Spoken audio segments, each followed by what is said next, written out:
The piano boy and the girl with the blanket. The boy wasn't looking for attention. He didn't join the hospital's volunteer program to be noticed.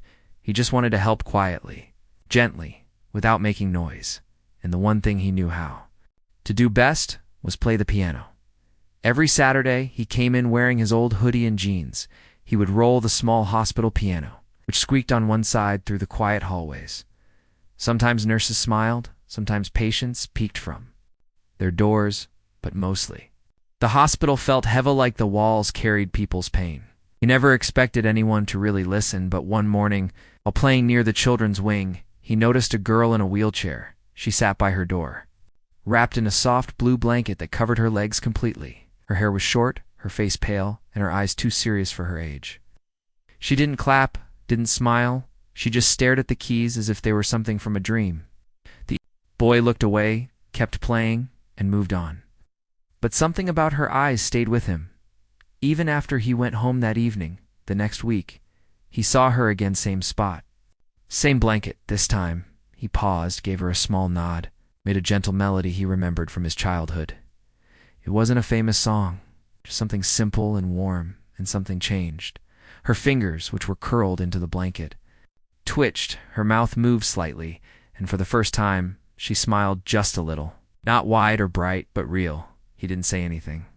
Just finished the song and moved on, but inside, something had shifted. He asked one of the nurses about her. The nurse lowered her voice and said, "She's been here for months, fighting cancer. She doesn't talk much, but she listens. Music seems to be the only thing that brings her peace." From that day, he made sure to pass by her door every time he visited. Each time he played something new, a soft tune, a lullaby, even a silly jingle once that made her giggle. They never talked, not yet, but their silence wasn't empty, was full of understanding. The hospital staff began to notice. Some would whisper in the halls, "That piano boy. He's good for her." One nurse brought him a list of songs the girl used to love. He stayed up late at night practicing them on his old keyboard at home. One Saturday, he arrived and found her room empty. Panic hit him in the chest, but a nurse pointed down the hallway. "She's getting her treatment." But she asked if the piano boy would still play today. He waited, and when she came back, pale and sleepy, she gave him the smallest nod that day. He played her favorite lullaby. She didn't speak, but she reached out from her blanket and placed something in his hand. It was a small folded paper. Inside, there was a drawing of him sitting at the piano. She had drawn it with shaky lines, but it was clear she had even drawn herself, wrapped in the blue blanket. Listening, he didn't know what to say, so he said nothing. He just looked at her and smiled. And she smiled back. That moment said more than words ever could. Days turned into weeks, and the visits became routine. She waited for him. Now he could see it in the way her eyes lit up when she heard the wheels of the piano squeak. He wasn't just playing music anymore.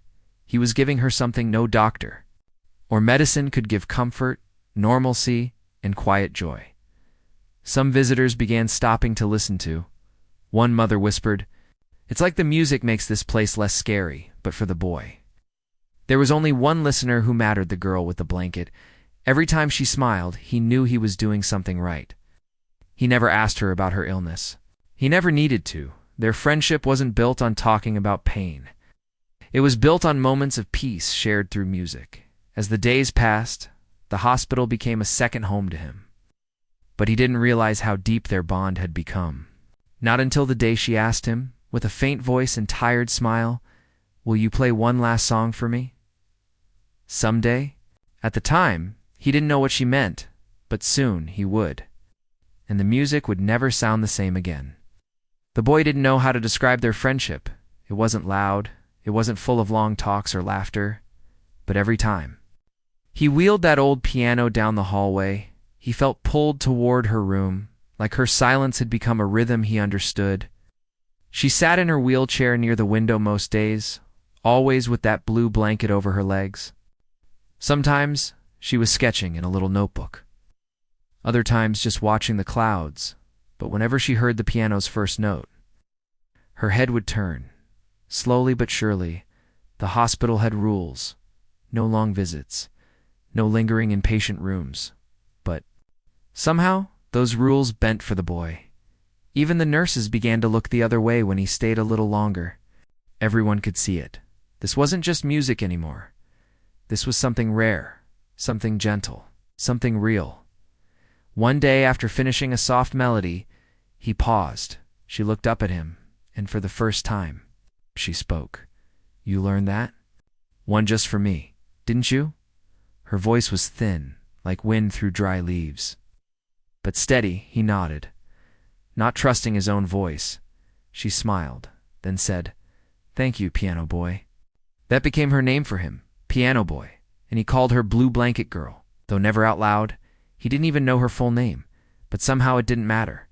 Sometimes when he played, she would close her eyes, not to sleep but to imagine. Once she told him, "When you play, I see a field with yellow flowers and a sky that never ends." Another time she whispered, "The hospital disappears when you play, it's like I'm floating." Their talks remained short but full of meaning. He brought her small gifts, a paper star he folded at home, a printed photo of a beach he visited once. She gave him her sketches, one showed him at the piano. But the keys were made of clouds. Another showed them both in a garden. No wires, no hospital walls, just peace one Saturday. She wasn't in her usual spot. His heart dropped, but before he could ask, a nurse waved him down the hall. "She's not feeling great today, but she asked for you."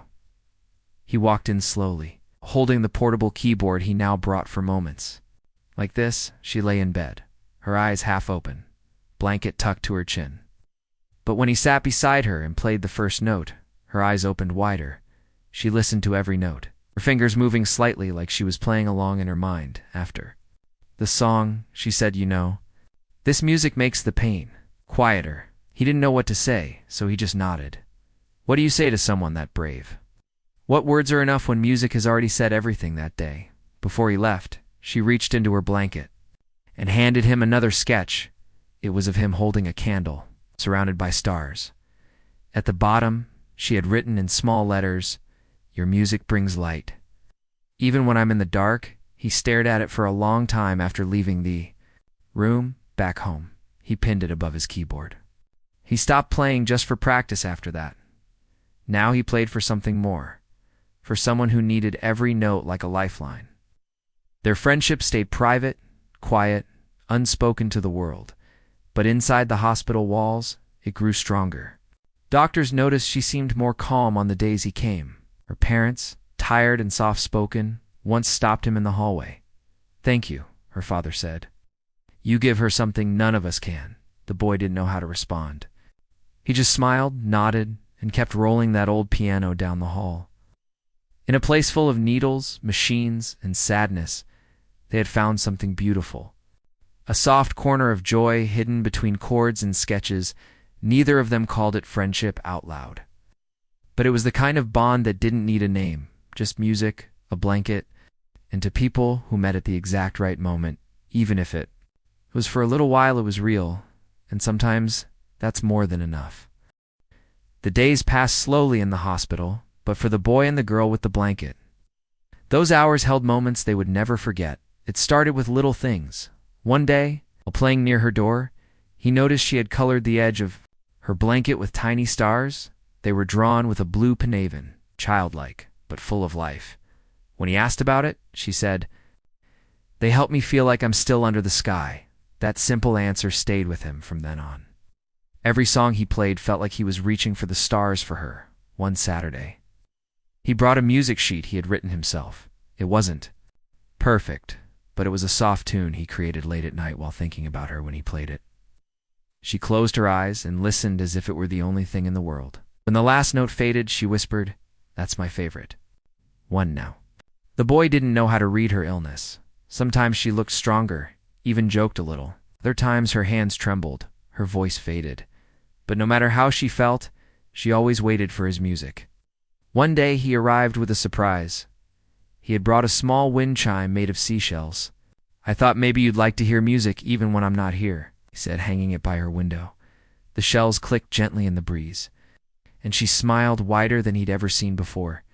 "These sound like the beach," she said. Softly, "I've never been." He was quiet for a second, then promised, Someday, when you're better, I'll take you. She looked at him and said, even if I don't get better, I'll still hear the beach in my dreams now that night. He cried for the first time since he'd met her, not because he was afraid, but because he knew her strength was bigger than most grown-ups he'd ever met another time. He found a small notebook on the chair beside her bed. Inside were sketches, dozens of them. She had drawn their moments together, him playing by the door, her smiling by the window, the seashell, chime the stars on her blanket. He turned the page and saw a drawing of a small house by the sea. 2 stick figures stood on the porch, a boy with a piano and a girl with a blue blanket. Is this your dream? He asked. She nodded. If I had one more summer, that's where I'd go from that day. The boy began learning soft, beach-like melodies. He even recorded ocean sounds and played them beneath the piano. It wasn't just music anymore. It was a gift, a way to build that house by the sea. In her mind, doctors came and went. Nurses changed shifts.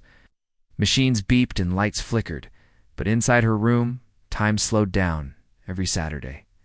The world outside didn't matter. It was just him, her, and the sound of music filling the silence. One afternoon, she reached out and held his hand after a song. Her grip was weak but warm. She said, "You're my best friend. You know that?" He nodded, trying to hide the lump in his throat. "You're mine too," he whispered sometimes. Visitors asked who he was, her cousin? Someone asked once. No. A nurse replied with a soft smile. He's the piano boy.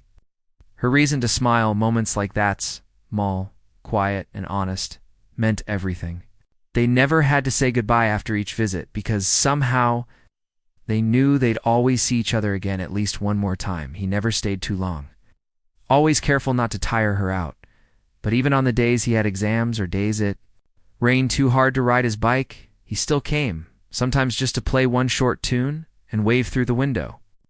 And every time she'd wave back, even if her arms shook with effort. Her parents noticed the change too. She eats better on the days you visit. Her mother said once, she laughs more. The boy didn't answer. He just kept his eyes on the piano keys. He didn't come for thanks. He came because those moments were the only ones in his week that truly mattered. Somewhere in that hospital, among the white walls and quiet tears, a girl with a fading heartbeat and a boy with music in his hands created something timeless, something no illness could ever erase. The leaves had already fallen by the time the cold winds began. Outside the hospital windows, trees stood bare and gray. Inside, the world felt even colder. The boy still came every Saturday. But now he wore 2 jackets and carried his keyboard in a bag to protect it from the snow. He didn't complain, not once, because he knew someone was waiting for him. But one Saturday, her room was dark, no lights, no sounds, no blue blanket in sight. He stood at the doorway, frozen. A nurse passed by and whispered, "She's been moved." Private room, floor above. He didn't ask why. He knew the private room was quiet. With only the soft sound of machines, the girl lay in bed, eyes closed, tubes near her arms. Her blanket was still with her, now folded neatly at her side. She looked smaller somehow, like winter had stolen some part of her. He placed the keyboard gently on the side table and sat. Then he began to play slow, soft notes, careful not to wake her if she was asleep. But halfway through the song, her lips moved. "I'm not sleeping," she whispered, "just tired." He smiled gently. "Then I'll keep playing until you feel less tired." She nodded slowly. "Don't stop." That winter was different. He couldn't visit as often. New hospital rules came in flu season, fewer visitors allowed. Some days he was turned away at the front door, but he didn't give up. Instead, he started recording new songs every night on an old phone. He gave them to the nurses, asking them to play the recordings by her bedside. Each file was named for her, track 1, for her, track 2, and so on. On the rare days he was allowed in, he found her with headphones on, eyes closed but smiling. "Track 4 is my favorite," she told him once, "the one that sounds like snowfall." Her hands were weaker now, no longer sketched in her notebook. But one afternoon she asked for help. "Can you draw with me?" she asked, sliding a pencil toward him. "I'll hold your hand." Together. They drew a quiet garden, him guiding the pencil, her choosing the shapes. A bench, some flowers, a tree with no leaves. That's winter, she said. But even winter has beauty. That drawing stayed on her wall for weeks. Every nurse who came in paused to look at it. They knew this wasn't just a sketch. It was her holding on. Then came the storm, a real one heavy snow. Roads closed, power lines down. He couldn't come that weekend. Even though he tried, buses were canceled. The hospital phone rang endlessly. No one picked up.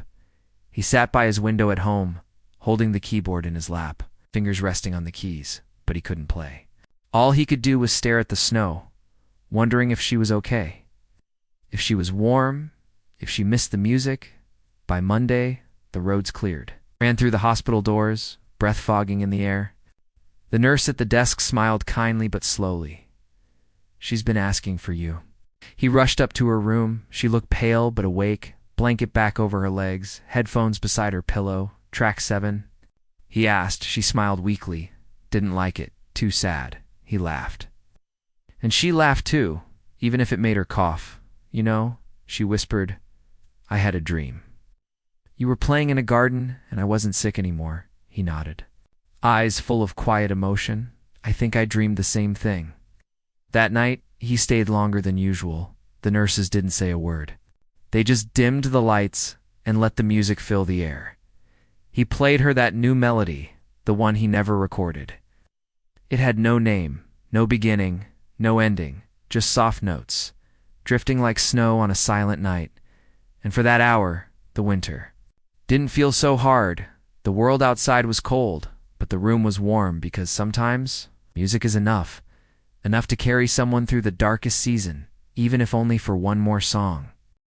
It was the first warm day in months. The snow outside had started to melt, leaving patches of green on the ground. The air smelled like change, but not the kind that brings comfort.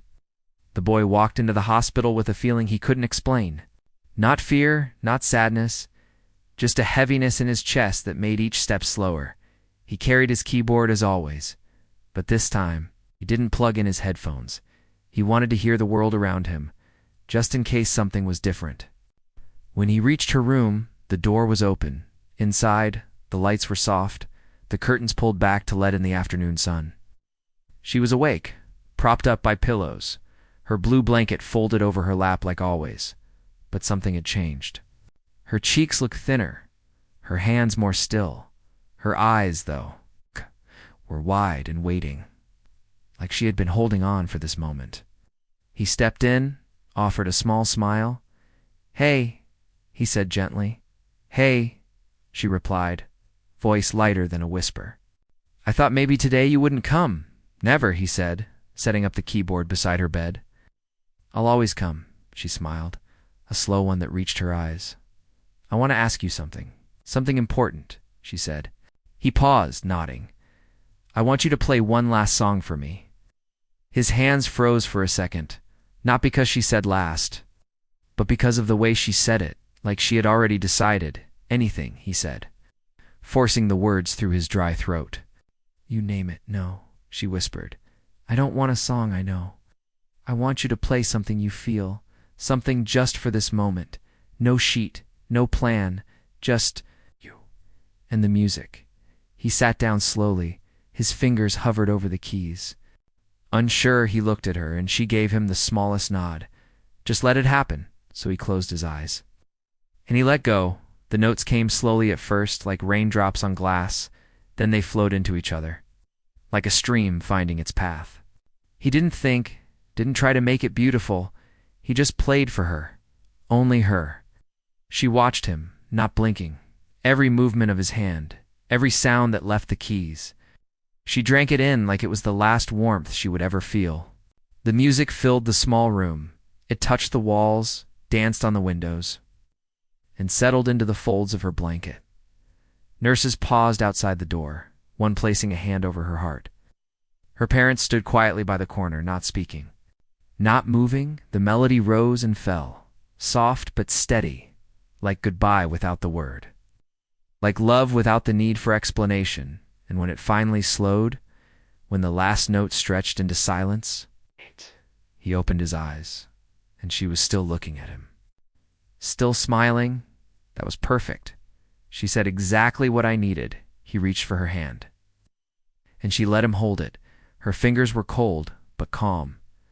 She looked at him for a long time, then turned her eyes to the window. The sun was beginning to set, turning the sky golden. "I can rest now," she whispered. "I've heard everything I needed to hear." The boy didn't speak. He couldn't. Tears stung his eyes, but he blinked them away. This moment wasn't about his pain. It was hers, and he wanted her to have it fully. She closed her eyes slowly, still holding his hand, still wrapped in the music, still smiling. The room went quiet. Not the kind of quiet that feels empty, but the kind that feels full, like a prayer had just been spoken. And the boy sat there, not moving, his fingers still resting on the keys, letting the silence play the last note. No one told him she was gone. No one had to. The boy sat by her side long after the last note had faded. The machines had already fallen silent. The nurses stepped back quietly. Her parents didn't speak. They just held each other, eyes closed, as if bracing against something too big to name. He stayed seated, not because he didn't understand, but because he did. This wasn't the end of a visit. This was the end of something sacred. He looked at her one last time. Blanket still neat, face peaceful. She looked like she had simply fallen asleep to the music. And maybe that's exactly what happened. He stood up, gently packed his keyboard, and walked out without a word. No goodbye, just silence. The kind that only comes after something beautiful leaves the room.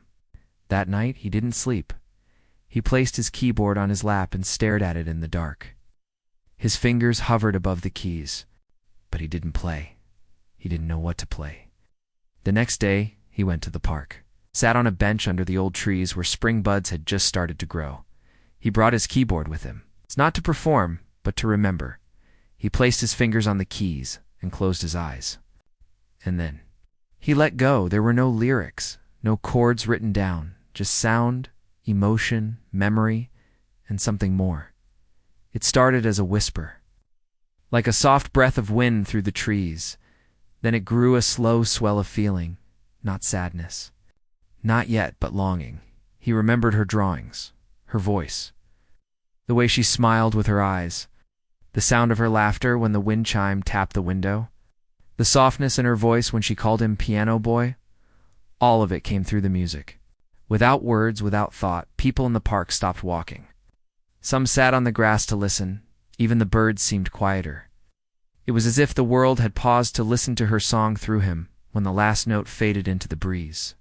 He looked up. The sky was pale blue, soft clouds drifting by like dreams. He imagined her up there, barefoot in a garden, finally free. He named the song No Words, because there were none that could explain what she meant to him. None that could carry the weight of her courage. The warmth of her smile, the silence they shared. He didn't post the song online. Not yet. It was still just theirs. But he did return to the hospital a week later, keyboard in hand, heart still fragile. The nurses greeted him quietly, each one placing a hand on his shoulder. Her room had been cleared, the blanket gone, the window wide open, but taped to the wall, untouched, was her last drawing. The one they made together, the bench, the flowers, the tree with no leaves.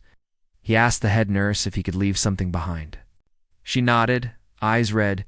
He placed a small speaker on the windowsill, loaded with just one song, no words, set to loop endlessly. "This is her song," he said softly. "For anyone who needs to feel what she made me feel." The boy didn't play for a long time after that. Not at parties, not in school, not even at home. He just listened to silence, to memories, to the space between the notes. Because sometimes music isn't for noise. It's for holding someone even when they're gone. The hospital hallway had never felt so long. He walked slower this time. No keyboard in hand, no songs ready to play. The room was empty now. Someone new would arrive soon, someone with a different story, but the walls still held something. Something. Quiet, something soft. The drawing they made together was gone.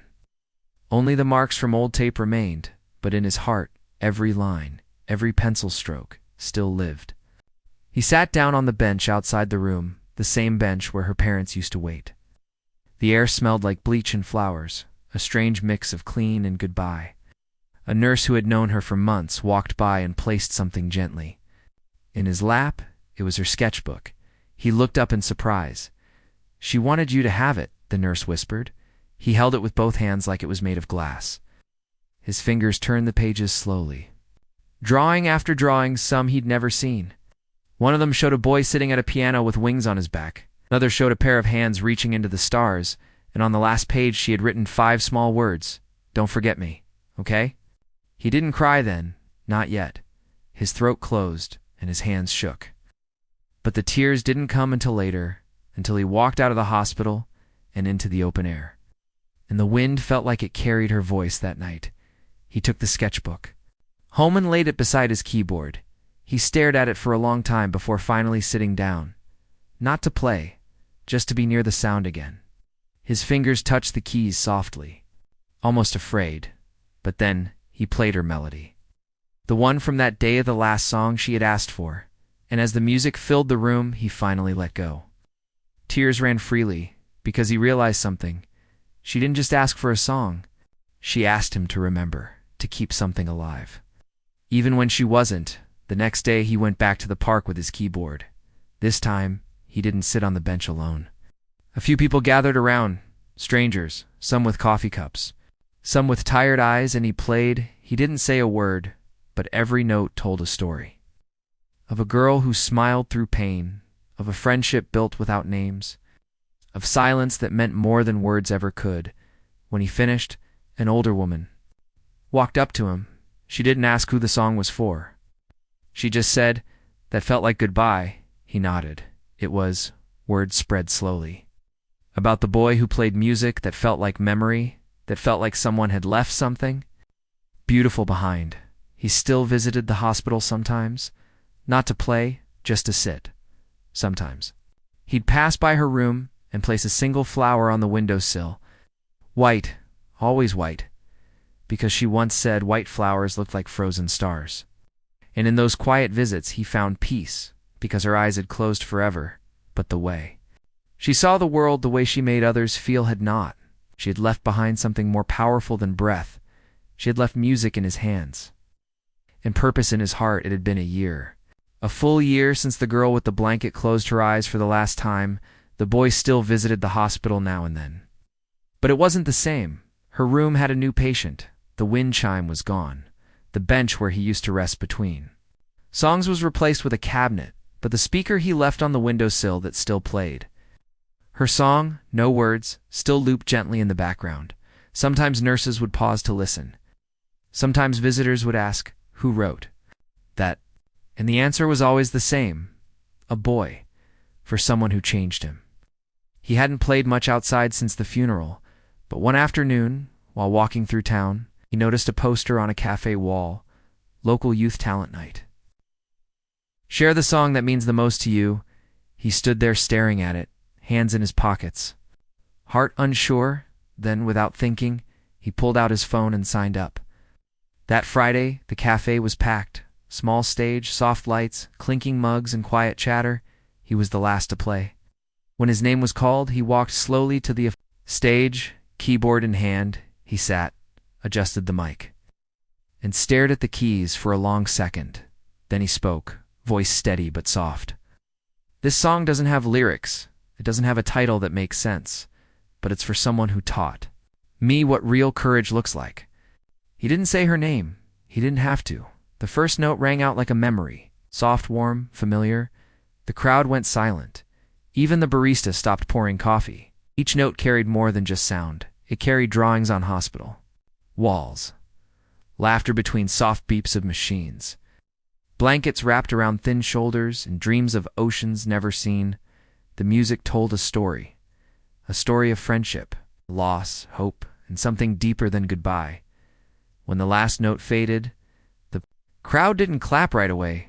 They just sat in silence. Then slowly, hands began to come together, and the sound of applause filled the little cafe like sunlight through a cold room. After the show, people came up to him. Some said thank you, some just hugged him without words. One older woman wiped her eyes and said, "That song healed something in me that night." He uploaded the track for the first time. He titled it simply, "For Her." Within days, it was shared across forums, playlists, and even a few radio stations. People commented things like, "I don't know who she was, but I felt her. I saw, and this song saved me from the worst night of my life." The boy didn't respond to most of them, but he read every single one, and every time he saw someone touched by the music, he whispered, "She's still here." Eventually, a foundation reached out. They wanted to use the song in a campaign for pediatric cancer awareness.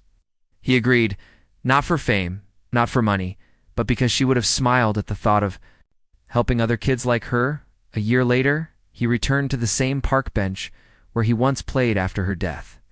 Now the tree had leaves, and someone had placed a small plaque nearby. It read, "In memory of a girl who loved music and gave us light through silence." He sat on the bench and played again. Same song, same heart, but this time it didn't feel like a goodbye. It felt like a continuation. Because some songs don't end. They echo. They grow inside people. They live on, even when the one they were written for is gone. She had asked for one last song, but she left behind something bigger. She turned a quiet boy with a piano into someone who could carry love through music, and now, every time he played, every time a stranger felt peace, every time someone said that melody stayed with me, she lived in music, in silence, in every single note.